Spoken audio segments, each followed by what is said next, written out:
Hello everyone and welcome to our story of the week.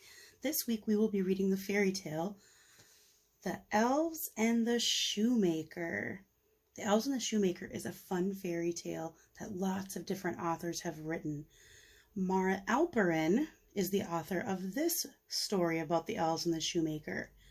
The person who drew the pictures, they are called the illustrator, Erica Jane Waters. She drew all of the pictures in the book.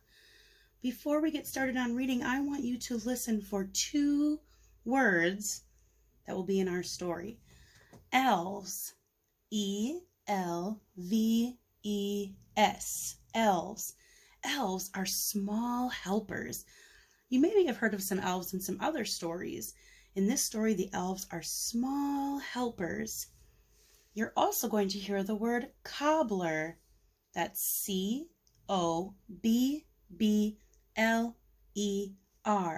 A cobbler is a person who makes shoes, and they do that for their job.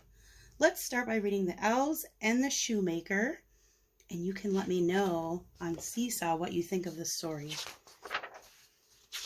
Look at all those shoes.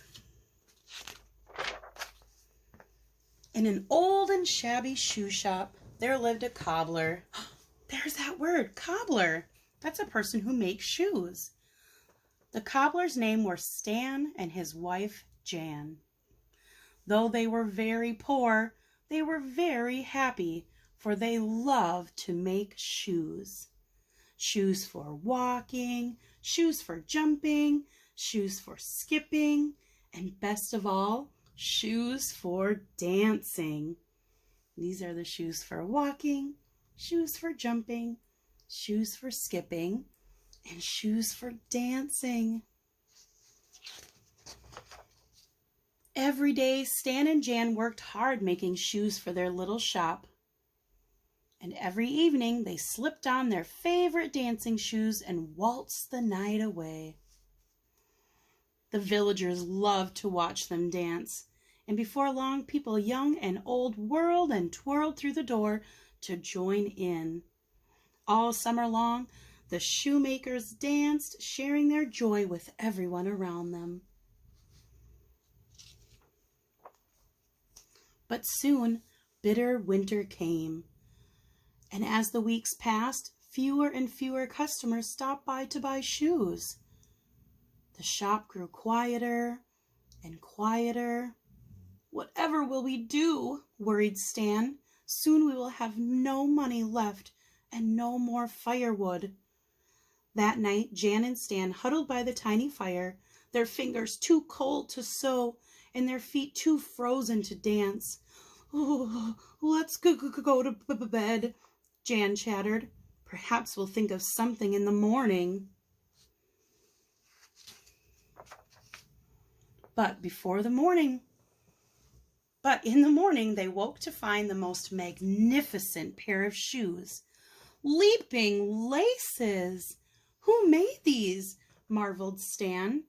Before they could start to wonder, the shop door opened and in marched their first customer that they've had in weeks.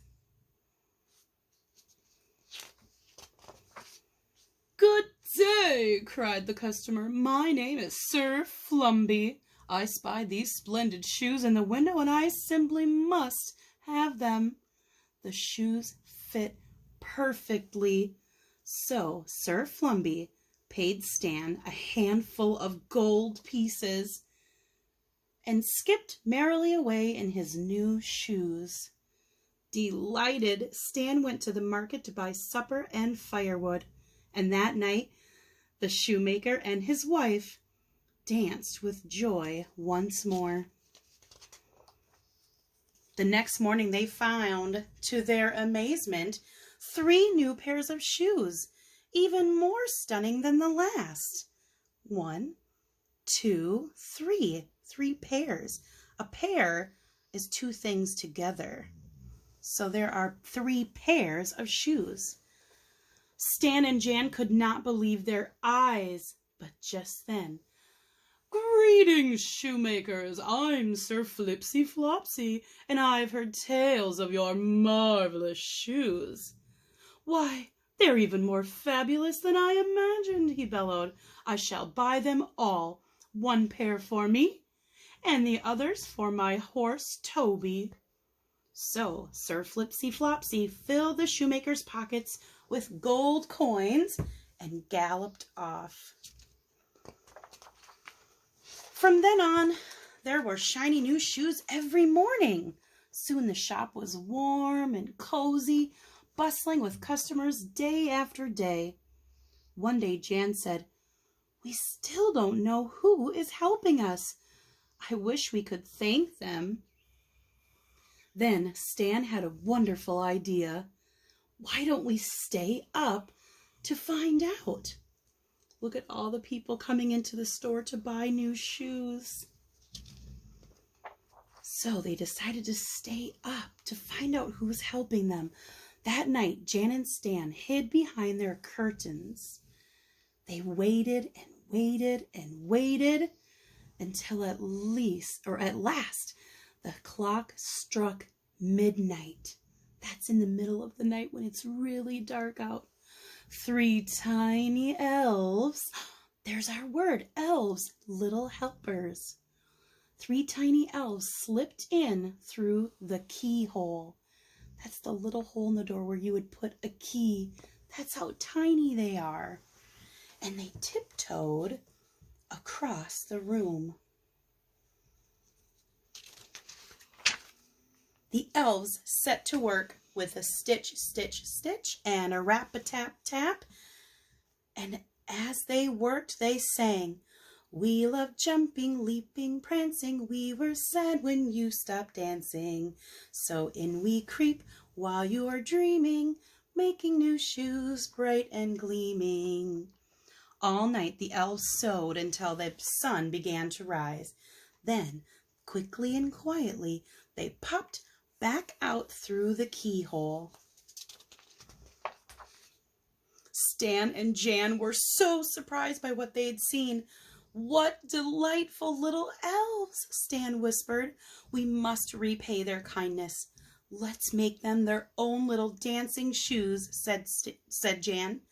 "And some dancing clothes, too." So the next morning, that's just what they did. Jan knitted tiny sweaters using tiny pins, then sewed on tiny apple seeds for decorations.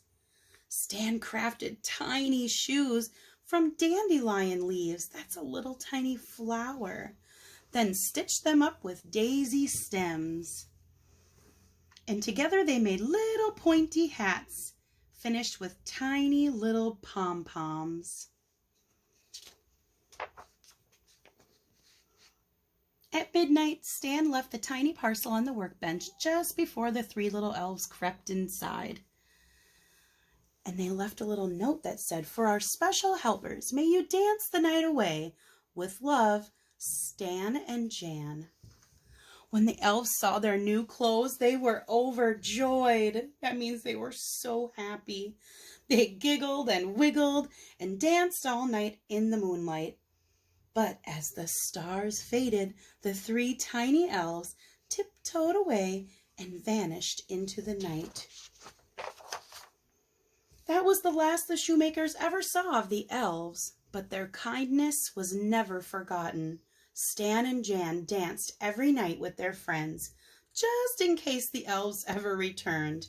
And who knows, maybe one day they will. The end. Wow, friends, isn't that a fun story? Look at all the different kinds of shoes. And remember the 2 words that we learned in our story. It was elves, tiny helpers or small helpers, and the word cobbler. That's a person who makes shoes. Nice job listening to our story, and I hope you get to listen to it lots of times this week. Bye, friends.